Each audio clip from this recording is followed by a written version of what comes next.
Hello everyone, welcome to another Time Added On. My name is Alfredo Fumaces. And I'm Cristiano Oliveira. Every episode we bring you 5 topics, 2 minutes each, everything that's hot in Benfica land. Cristiano, let's start with the Ruben Dias. Ruben Dias signed this week. It was confirmed that he signed. He doubled his salary, extended till 2024, release clause at 100 million, but it's a lot more than a renewal for Ruben Dias.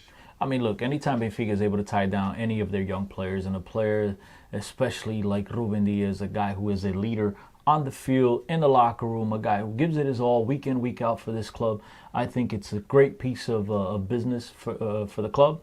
Obviously, as you mentioned, double his salary. We're able to raise his release clause from 60 million all the way up to 100. So it'll keep some of the Sharks away, but if they really want to, Benfica could really demand as much money as possible. So all the way around, I thought a fantastic piece of business for Benfica and for a guy that deserves it as well. Yeah, and especially Ruben Dias, right? Because it's a kid. He's not a kid anymore, but throughout his years at the Seychelles, he's always been a leader. And every team that he's gone in, there's a video of him with the B team in the UEFA Champions League, if I'm not mistaken, in a locker room giving a speech. So he's a natural born leader, Ruben Dias, and he's also a guy that embodies the Benfica DNA. So this signing by Benfica, or this renewal by Benfica rather, is good news. Let's just hope that this means something and is just not something that by the end of the year he's gone. Yeah, but look, at the worst case scenario, even if he is gone at the end of the year, Alfredo, you have to look at the fact that they raised his release clause. So let's say he was leaving for 60 mil. Now they demand 75. That's an additional 15 million that they got for an additional 6 months of contract. So as I said, I think it's a great piece of business all the way around. I couldn't be happier for a guy that wears his emotion on his sleeve. There is nobody on this team that at least seems from our visual that puts in the work that he does, and he's a fantastic leader for such a young player. I'm just glad that he's doing it for our club, and I hope he sticks around for many years. Alfredo, moving on to another player. Obviously, as you guys know, it's 2 minutes per topic. 2 minutes are up. Moving on to the next player, and since talking about guys that have been hot of late, Vinicius, a guy that comes in for $17 million euros from Monaco. Obviously had to split some time with Zivkovic and the likes of Rolde Tomás, another big money acquisition for 20 million on the opposite. Different Vic. Yeah, but the Vic at the end. Seferovic, last year's leading goal scorer. He's got 11 goals, 752 minutes played.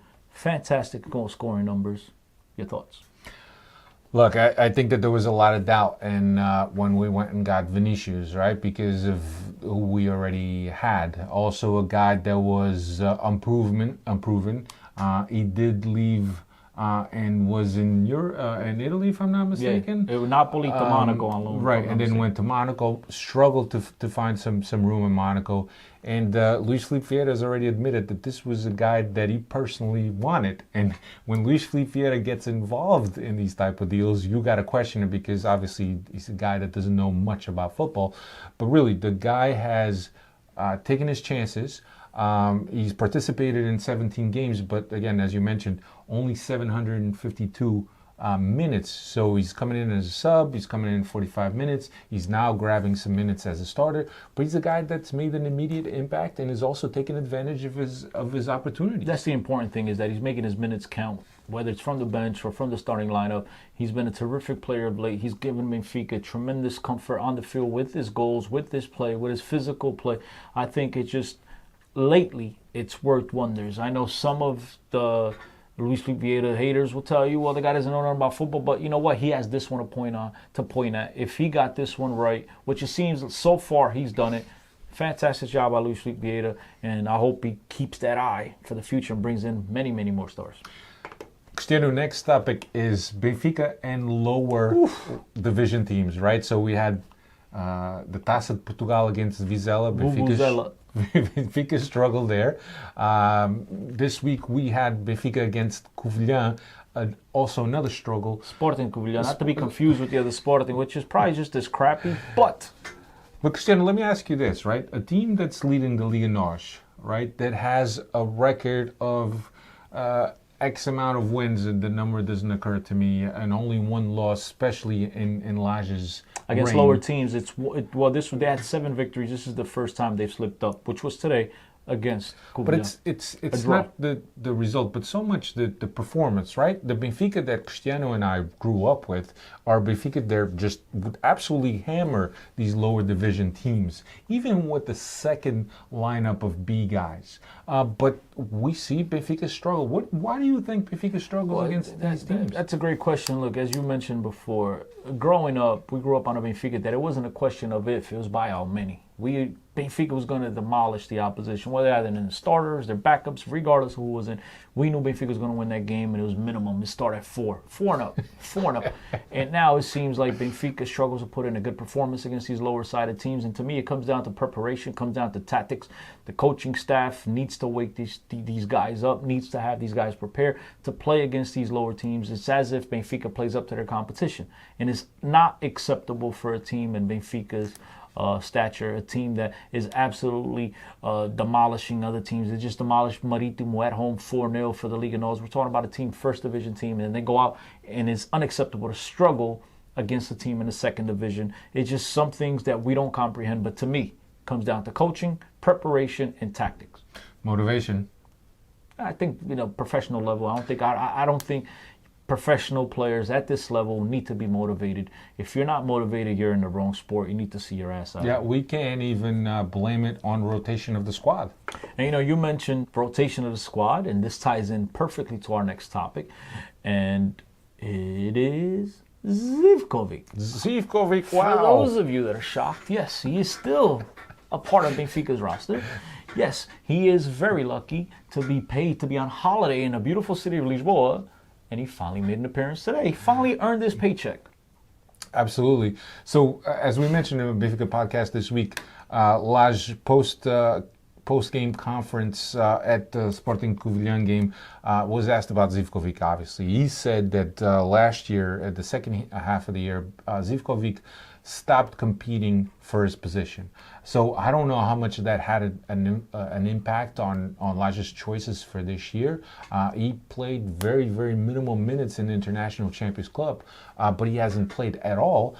Today, or as we record this week against Sporting Covilhã, makes his season debut, plays 45 minutes, but nothing flashy. But what can you expect from a guy who hasn't played all season? Look, I've always been a Zivkovic fan. I don't understand how the hell he fell off the face of the earth, but nonetheless, I'm excited to finally see him getting some minutes. I know it wasn't the best minutes of his career, but still, first minutes of the season. We're in December. Yeah. December. First minutes, and no, ladies and gentlemen, he was not hurt. This was obviously coaching decision, a coaching option. And he just, for some reason or another, he fell off the face of the earth. This is a player that Rui Vitória's last year, prior to the year he got fired in January, the year previous to that, Benfica won the championship, and he was a very key part. Did they win the championship? He was a very key part. Grovinovic got hurt and he stepped in. And he was a very key part in the midfield for Benfica. So surprised to see him fall off the plans. But nonetheless, I'm happy that he's back. Unfortunately, it wasn't the performance we all expected him to see him out there. But just glad that he's back, and hopefully now we're on to brighter things. Speaking of something that's not so bright, Benfica's European competition and the shape of Champions League, right? So there's one game left to go, but I think that every Benfica fan is hoping that this ends, and this ends fast.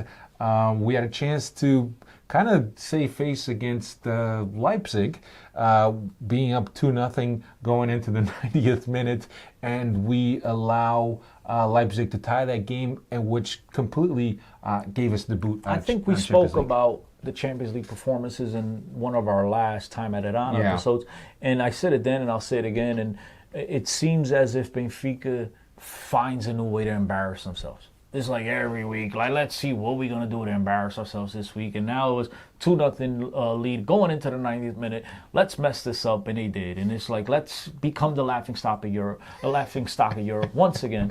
And Benfica is out of the Champions League competition 3 out of the last 10 years. It's not a good number. It's not good results. It's not a good look for such a historic club who many around Europe, or around the world, I should say, are now looking at Benfica as a Minnow, a club that is just struggling to come around and struggling to keep up players and put up the performance. When they play these other teams from other leagues in the Champions League, everyone expects Benfica to be embarrassed. And as a Benfiquista, I'm embarrassed at the outlook of these of this team right now, the way people perceive Benfica to be. We talked about it on last week's Benfica podcast, how the coach from Leipzig was trying to throw a jab at Benfica. It's like Goliath against David, and like a team that showed up 3 weeks ago was calling Benfica a minnow. I thought that was embarrassing, but realistically, ladies and gentlemen, unfortunately, that's what we've become lately. Yeah, that's our track record for Europe and what we've done in Europe, and I kind of imagine Benfica in the next Champions League draw that comes up, and hopefully we'll make it direct to the Champions League. That'll be a good sign, right? Well, you have to win the but league. this is the type of draw that when a team draws you, and you see the scenes in the training facility, and they're watching the draw on TV, they're celebrating that they got Benfica. But as sad as it is for us to say this is what Benfica has done in the past 3-4 years of the Champions League. So any criticism is warranted by Benfica. Absolutely. Hopefully this is the last year that they take this competition lightly. Hopefully they'll go into this next off season and take it serious. But first, we need to win this year's Liga NOS, and hopefully Ruben and his men do that. And we'll see you guys back in next year's Champions League. Yeah, and that's all we got for you this week.